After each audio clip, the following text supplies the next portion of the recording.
Little NBA Overreaction. One of the let's do shows it. I like watching, Rich Eisen's show, when they do NFL Overreaction. Now, I want to be doing this, but I'm the only one on my shows. I don't have anybody to bounce back with. So I'm going to give, I got 6 topics.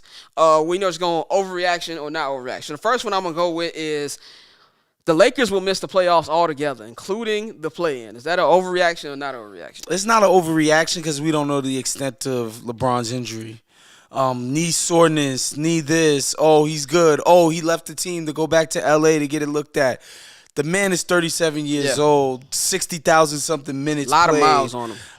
Yeah, that's something scary and something to monitor, so it's not at all an overreaction. Yeah, I'm going to say it's not an overreaction, too, for the same reasons you said. And even when healthy, this team isn't good. Coming to the season, I said that they weren't going to make the finals, but they way worse than I thought they would be. Yeah. Of course, injuries play a part in it. I don't want to just, I've kind of eased on my LeBron slander lately. I just put in, I just don't like him. Like, it has nothing to do with his skills. I just don't like him personally. I just don't like the guy. Like, it has nothing. I just don't I haven't like had a complaint about his skill in over a decade. He can play. I just don't like him. But it's just not a good team. Not a good makeup. And like you said, with his knee, I wouldn't be surprised if he called it a season. Like, if All-Star break comes and they're still 9-10 and he's not looking too good, I wouldn't be surprised if he gets season-ending surgery.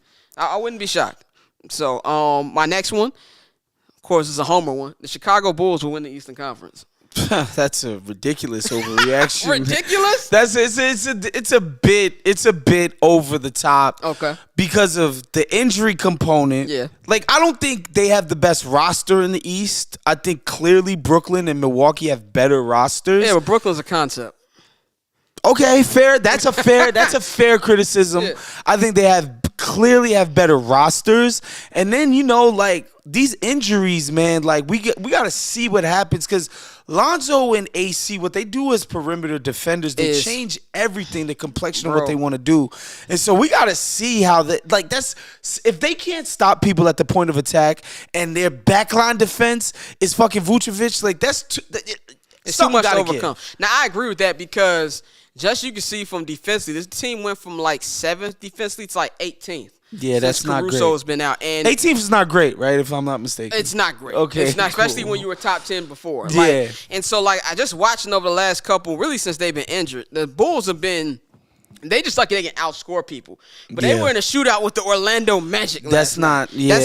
It's Cole Anthony and a bunch of people. Anthony and scrubs, and Wendell Carter only hoops well against the Bulls, nowhere else. So I think it's an overreaction too. When I wrote it, I actually laughed when I wrote it. I just wanted to take on the Bulls. I'm not drinking the Kool-Aid all the way. I think it's been a fun season, super fun, and I think for it to be a good season, they have to at least, for me to be happy when in season over, they have to at least win the first round series. And you hear the cliche all the time, you want to root for that guy, but DeMar DeRozan is somebody I really love rooting for. Yeah. He stands for all of the right stuff.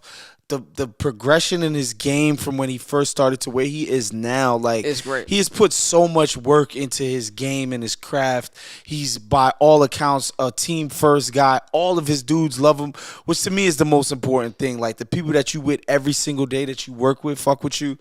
I love rooting for DeMar DeRozan, so that's a dope story. Yeah, they got a whole, Zach is doing good. They got the slam cover this year, which is, I haven't seen dope cover. Two Bulls on a slam cover probably ever. Because we know they wouldn't put, and I know greatest of all time, Scottie Pippen, was never on the cover with Mike. Ever. Ever. D-Rose will always have solo covers. Where you at with Scottie Pippen? He's dead to me. He's dead to me. I say, and it's not even just for for the even way, after remember he said they keep talking about the flu game. Nobody talks about the bad back game. Okay. Nobody talks about you quitting on your team in 1994. And Phil. I know Phil loves Scottie, but saying that Scottie was MVP in '94 is a load of crap. God. When Hakeem Olajuwon was there, David Robinson, it's BS. But besides the fact that he's talking about Mike, which you can't do in Chicago, you can't. And I've been to 2 Bulls games this year, and usually the hierarchy in jerseys is Mike, Scottie, and then whoever's the current players. Now it's Mike, LaVine. I've seen more DeRozan and balls than I've seen in Pippen in the last 2 Bulls games I've been to. So Pippen is losing. He's been diminished in the eyes of the community. And on top of that, he got Future talk about him on albums. So it's his jersey got to come down from the Raptors, man. But, third one, man. Kyrie Irving has played his last game in Brooklyn, in the actual city of Brooklyn. I just refuse to believe that. I just can't believe that something's not going to get worked out, or that his man's just like can't, like, bro, like, we all got the jab. We haven't turned into zombies yet. Like, I get that you don't want the embarrassment of going back on your word, but you can admit that maybe you overreacted about the long, like, the implications and all of this stuff. We don't know, and all of this stuff like that. I don't know. Or again, like, New York City just elected a mayor, Eric Adams, black dude who used to be a freaking cop. Yeah. So he's not like, you know, forgive the term, but he's not like some woke. No, of course not. Ultra lib dude. And they said multiple times that they're not changing the rules. They even said last night during the Phoenix game. No, the Nets aren't gonna go, but I wonder if Eric Adams is able to get New York City to change it. Well, the thing was, Chris Haynes said he actually spoke to Eric Adams last night. And he was like, nah. He said, no, they're not. Oh, man. Yeah. So if Eric Adams won't do it for the sake of being unwoke, I don't know. I just feel like you refuse like to accept the idea that you're not going to play home playoff games, Kyrie? Yeah. That seems insane to me. But this is why I don't think it's an overreaction, because everything we've seen over Kyrie since he's been out of Cleveland. I'll say this about Kyrie. He lost game checks. Oh, for sure. He said, I don't care. No, nobody cares more than Ben Simmons. Ben Simmons lost $19 million this year, like something like that. So but I think Ben Simmons, he might be getting, the reporting is kind of murky around it, but I think his little fake mental health stuff is giving him a pat. And it's fake. You know why it's fake? And I'm not afraid to say it. They're telling, because teams are telling Philly, like, how are we going to trade for a dude whose mental health doesn't allow him to play? Yeah. And his people have put out, like, yo, nah, if we get traded, mental health going to be straight as soon as we get traded. So which one is it? He going to come out and be like, well, you know, I've got peace now. You know, miss me. Anyway. And I also think it's disrespectful, you know, in this era we have, we're actually talking about mental health. Like we should. It's absurd. But it's disrespectful for people who actually have that problem. Ridiculous. And it's like, dude, like, get out of here. He is a ridiculous human being. I'm tired of him and Kyrie. But, like, the reason I say But I'm more tired of Ben Simmons, because Kyrie's actually performed exactly. in big spots for his team. I've never seen Ben Simmons do anything good in a big game. He let Trae Young size him up. And, yo, did you see the Ramona Shelburne story? Which one? Where he said, oh, he felt like he's tight that Joel tried to blame him for the loss. Yeah, I remember that, when they lost to the Raptors. I ain't blame him. Did Ben Simmons have like a crazy Raptors series? Yeah. By the way, I think in the 7 games, Jimmy Butler was the star of that series. He was, but in the 7 games, I think that it came out to something like, I forget the amount of minutes that it was, but they got outscored by something like a ridiculous amount of points that Joel sat. Yeah. So basically, they lost that series in the minutes that Joel Embiid was not on the floor with them. Yeah. That's just facts. I think a lot of things about that series people forget because the Kawhi shot was so big that people forget Jimmy Butler hit the game winner. Jimmy Butler was amazing. Jimmy Butler was amazing in that series. And y'all wanted to... Don't say y'all. I'm a day one. I'm day one Jimmy guy. Yeah, Jimmy is, I've been Jimmy since he didn't have a lining. He's everything that Ben Simmons doesn't stand for. And that's hard work, entitlement. Yeah. Actually getting it done for your guys brings it forget about it. And this isn't something that Ben Simmons went toe to toe with LeBron in the finals. Like, stop. Yeah. Get out of here. And this isn't something that Ben Simmons just had in the league. He has this documentary about his year in LSU. He was acting the same way then. He didn't want to go to class. He didn't want to go to practice. He was a diva. That's just how dude is, man. When you have your ass kissed your whole life, it can't be a good thing. Yeah. But I would say it's not overreaction because I feel that Kyrie, I truly believe he don't care. I really don't think he cares. And I think the Heat is going to get turned up when the playoffs come and deciding, when KD does come back. He has to play in the play. He has to get the jab in the playoffs. My next one, LeBron James championship window is closed. Overreaction or not an overreaction? I think it's an overreaction. Okay. Just because he's still really freaking good. And he's just so good still. And I remember we thought his championship window was cooked after not even before the Warriors even got KD, like the Warriors itself. Yeah. We was like, yeah, there's just no way a LeBron team is going to beat this type of team and all of that. Then ended up beating them. Then when Golden State got KD, it's like, yo, we gotta by the time Golden State is done winning championships, like LeBron's not going to matter at all. Then he wins in 2020. So allegedly. I won't say that. I think it's an overreaction. Mickey Mouse championship. Oh, here we go. Here we go. Let the Bulls have won that championship. You would have been like, it's funny. That's the hardest championship anybody ever had to win. You're going to laugh about this. In 2020, I did not want the White Sox to win the World Series. I knew I was going to have to defend that for the rest of my life.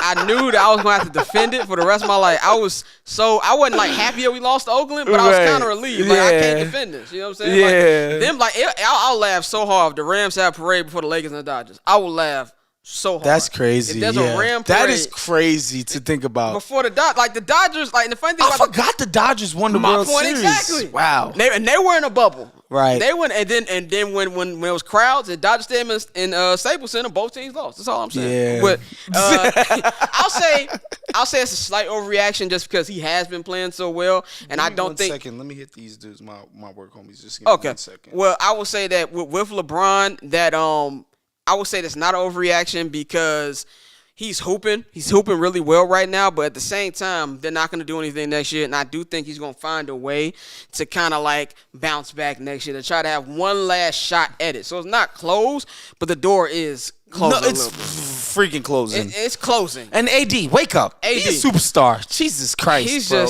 They gave the farm for you. You get paid the max. Like, come on, You're supposed to be the guy who takes the crown. I don't think he wants. LeBron. He doesn't. He's not that type of guy. He doesn't want it. He's happy getting paid, showing up. I tell you, Chicago did not know who he was. And by the way, AD, I can't say I wouldn't be doing the same thing in your position. Just pay me. Right.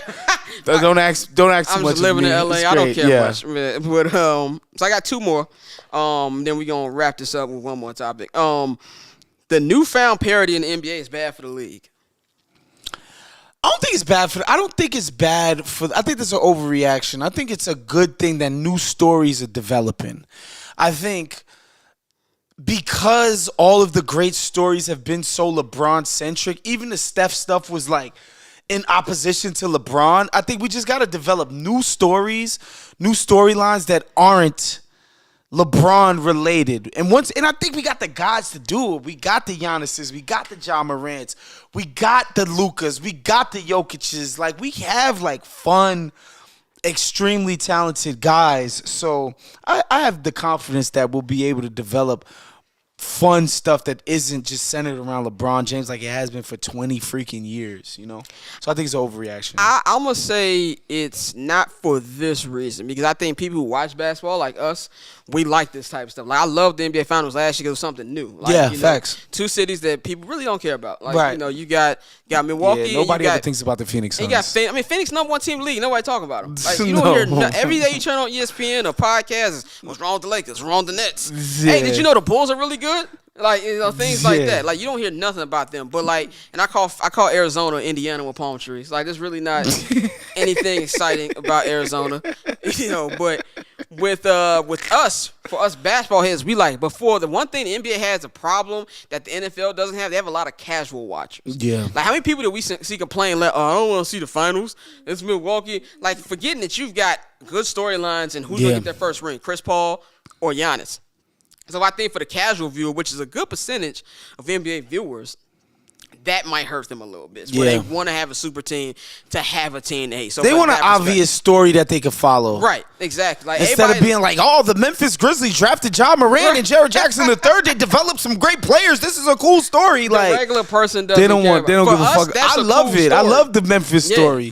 Even though I kind of diss this supporting cast and Memphis people will never let me forget about it on Twitter, but I like the story. Yeah, it's a good story, but for the casual fan, they're not going to care. Like, we talk about this all the time. I didn't like the team when they were playing, but the Heatles were one of the best things ever for the NBA. Like, it was a constant. They really birthed the new era of NBA conversation. Like, it was amazing. We never did this 365 with the NBA ever before them, ever. And honestly, I think the NFL's finally getting to where it's like, you know, Super Bowl's over now. I'm already thinking over here like, oh, I can't wait till draft season. Yeah, draft. You know, free agency. I already seen like, yo, bro. somebody mentioned something on SportsCenter about this black quarterback from Liberty, Willis, I think his last name or something like that. And I typed in his name just to Google. I'm like, who is this person? Bruh, every single major media outlet, such and such and such, is starting to warm up on this. It's the same New Lamar stories Jackson every single year, but like we still fall into it. Yeah. So I definitely that's why I think it's probably not. My last overreaction, not overreaction, is the Western Conference is the Phoenix Suns to lose. Not an overreaction. Okay. They clearly got the best record in the league. I think they're the most complete team, and I know that sounds like, you know, sports jargon, cliche bullshit, but it's like they have no obvious holes. Weakness, yeah. They have two great primary ball handlers. They have a big man who protects the rim. They have shooting. They have perimeter defense. Like, those are the most important shit that you need in a playoff setting. The only thing you might say is like their superstars, Chris Paul and Devin Booker, like they're not one-on-one threats on the level of LeBron's and Kawhi's and Giannis's, like where 99% of playoff, it don't matter. You have to send two people to cover them. They're not those dudes, but man, they don't have any weaknesses. So that's why I would say that they're the team to beat in the West. I'll say they're a team to beat, but I'll say it's a overreaction that they're not, you know, there to lose, because I still think Golden State is like. Yeah, I gotta see Draymond, Clay, and Steph lose. My biggest fear is when I hear discs and back. That scares me when it comes to Draymond. Yeah. And the fact that he's got this little 50-50 TNT deal also scares me, because, like, they expect him to play? Like, that's the thing that kind of scares me a little bit. And we can even see, we know what he brings to the table defensively, but offensively, like, you see Clay dribbling a lot now. When he's there, he doesn't have to dribble. No, yeah. And Steph gets easier shots. So he's not going through the slump he's going through. He's a connector on offense for sure, yeah. So I feel like I'm concerned about Draymond, but I still think that in a 7-game series, I still think that Steph Curry got that. I got mind control over Debo. I still think that Steph got that mind control over Chris. Like, I got to see Chris, you know, beat him. You know what I'm saying? Because every now and again you watching Chris and he just wants it too bad. He wants it too much, and Steph is like, I got you. Like, and we want people to care, but like sometimes it's like, bro, you might care too much. And that's what James Harden didn't like. Like, I'm trying to go to the club, dog, and you talking about shooting. Oh my God. You know what I'm saying? So that's why I won. But that's been NBA Overreaction.